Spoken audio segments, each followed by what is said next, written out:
سے جنت ہی مانگے گا، اس لیے کہ سرکار کی اختیار میں جنت دینا بھی ہے۔ یہ دنیا کی چیز کیا ہے؟ تو حضرت علی کی دل میں یہ بات آئی کہ جب حضور نے اتنا اختیار دے دیا کہ جو کچھ مانگنا ہے مانگنا، تو اب تو یہ دیہاتی حضور سے جنت ہی مانگے گا۔ مگر میرے بھائیوں، مانگنے والوں کا سوچ الگ الگ ہوا کرتی ہے۔ ہم دنیا میں مشغول ہیں تو دنیا ہی کی چیز مانتے ہیں۔ ہمارے پاس تو آتے ہیں کہ ہماری دنیا سمجھ جائے، لیکن کوئی نہیں آتا ہے کہ ہماری آخرت سمجھ جائے۔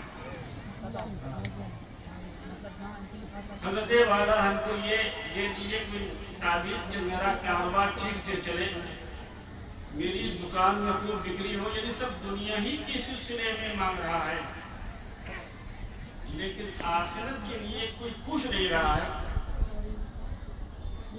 اس دیہاتی نے بھی حضور سے درخواست کی، جبکہ حضور نے فرما دیا تھا کہ جو کچھ مانگنا ہے مانگو،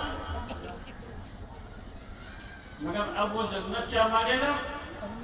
وہ کہتا ہے کہ اے اللہ کے نبی، مجھے ایک اونٹ چاہیے۔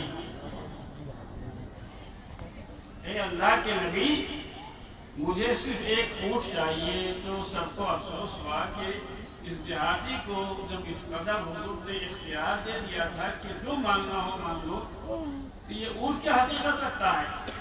اس کو تو جنت ہی مانگنا چاہیے تھا۔ مگر سوچ تو دیکھو کہ وہ جنت تو کیا مانگے گا، وہ دنیا ہی مانگ رہا ہے۔ کہتا ہے کہ مجھے ایک اونٹ چاہیے۔ تو حضور نے کسی صحابی سے فرمایا اچھا اس کو ایک اونٹ دے دو۔ جو اونٹ دینے کے لائق صحابی تھا اس نے فرما دیا کہ اچھا ایک اونٹ دے دو اس کو اس صحابی نے اونٹ کو دے دیا، تو خوشی خوشی وہ اونٹ لے کر روانہ ہو گیا۔ جب وہ کچھ دور چلا گیا تو اب نبی کریم صلی اللہ تعالی علیہ وسلم ارشاد فرماتے ہیں، صحابہ کرام جو وہاں حاضر تھے ان سے فرماتے ہیں کہ دیکھو ایک بوڑھی عورت تھی بنی اسرائیل میں، اس میں اور اس دیہاتی میں بہت بڑا فرق ہے۔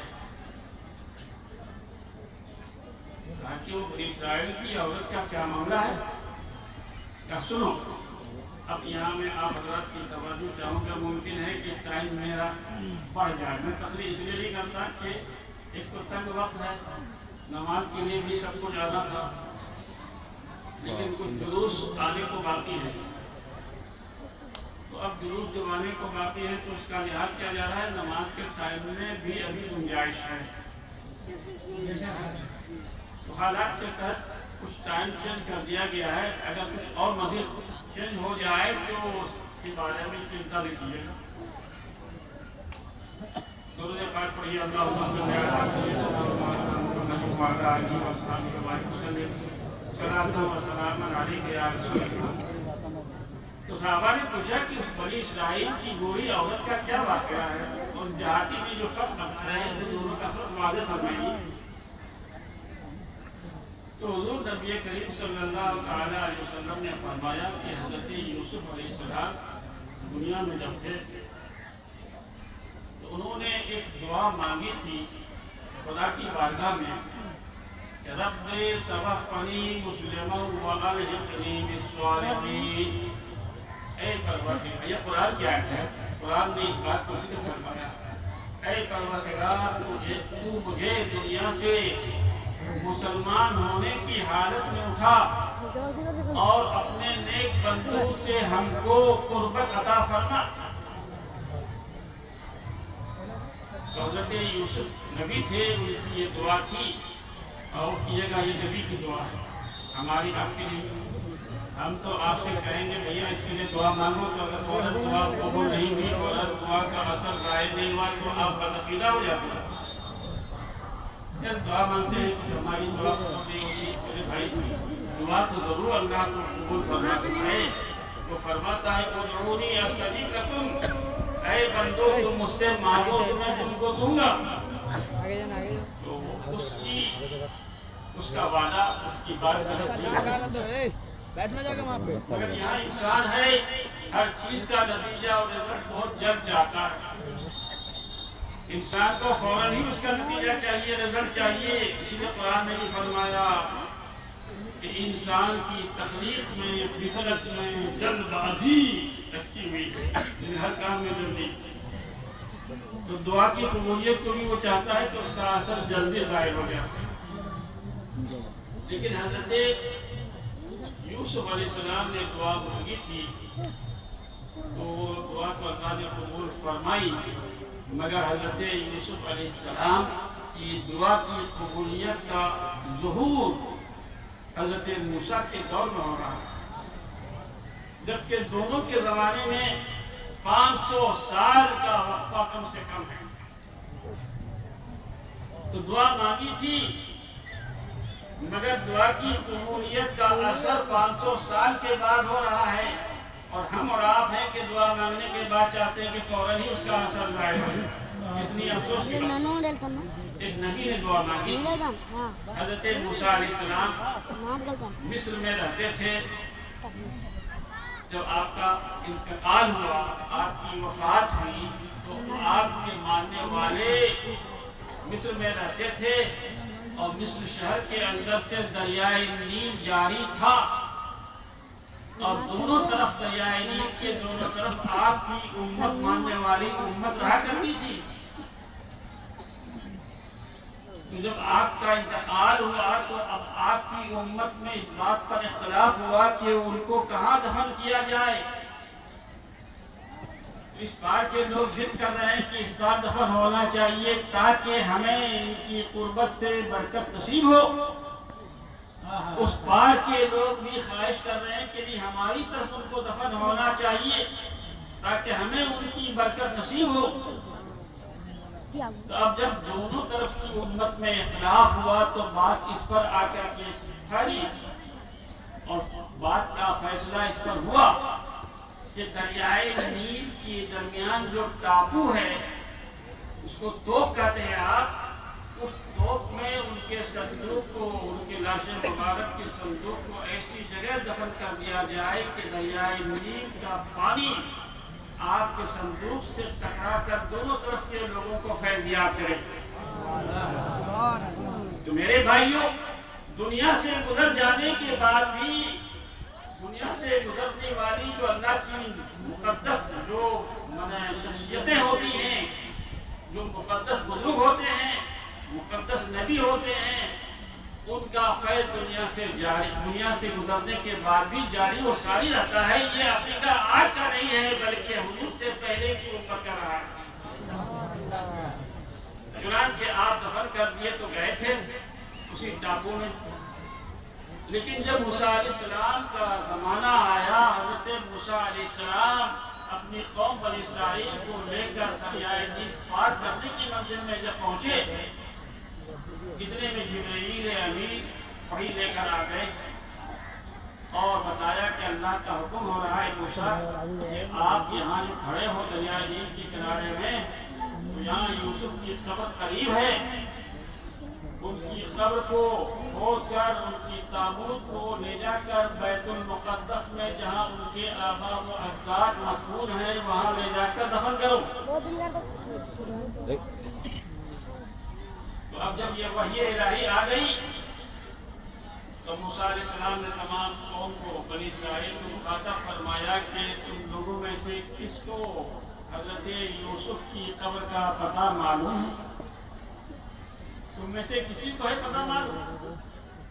تو سب نے کہا کہ نہیں، ہم لوگ کو نہیں معلوم ہے کہ یوسف کی قبر کہاں پر ہے.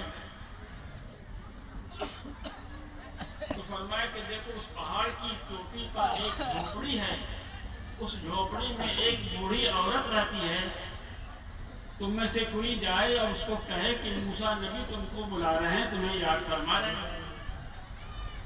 تو ایک گیا دوڑ کر اور جھوپڑی میں دیکھا سچ مچ ایک بوڑھی عورت ہے، کہا کہ موسیٰ نبی تم کو بلا رہے ہیں، تم جلدی سے چلو.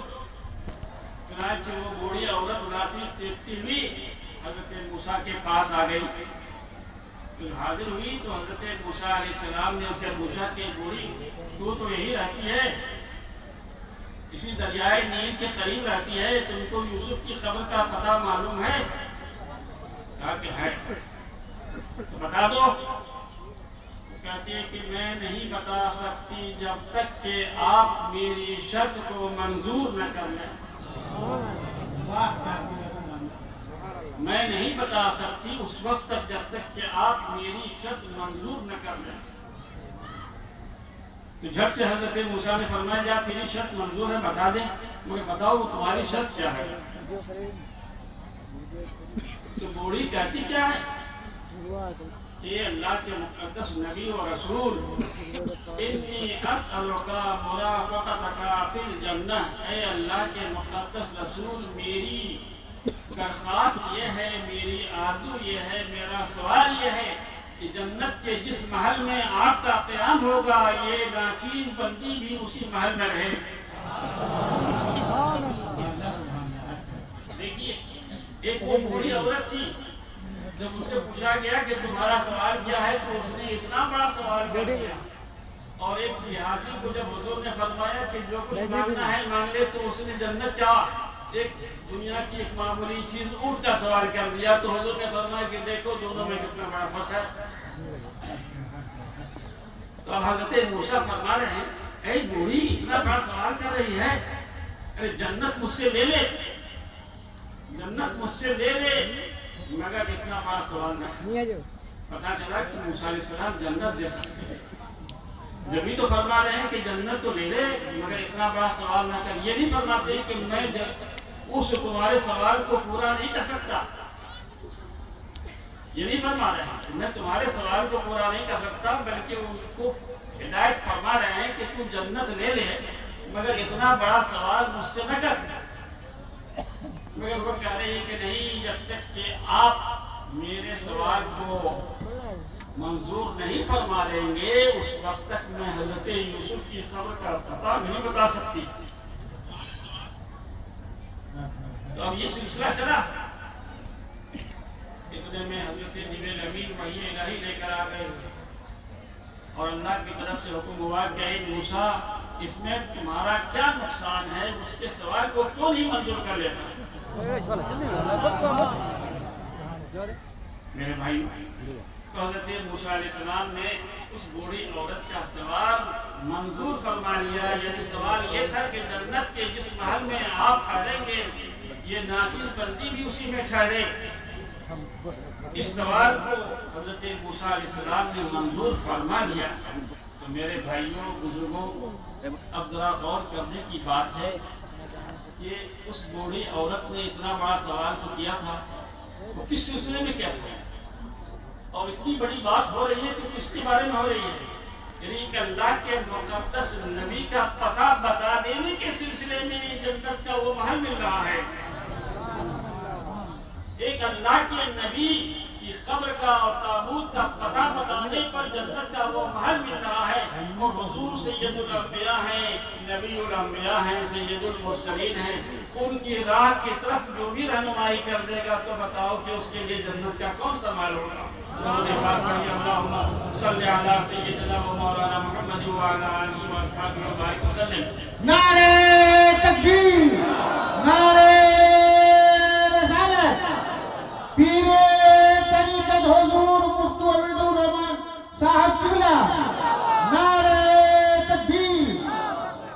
درود پاک پڑھیے. میں گفتگو لمبی نہیں کروں گا, بس یہ کرنا چاہتا ہوں کہ میرے نبی جب نبی الانبیاء ہیں, سید المرسلین ہیں, مالک کل ہیں, مالک کونین ہیں, مالک کائنات ہیں, تو اب ان کی بارگاہ میں ہم سب ان کی امت ہیں. ہم کو آج کے دن خصوصیت کے ساتھ ان سے ہی مانگنا ہے, ان سے ہی مانگنا ہے. اگر خدا سے بھی مانگنا ہوگا تو انہی کے پاس جا کے مانگنا ہوگا.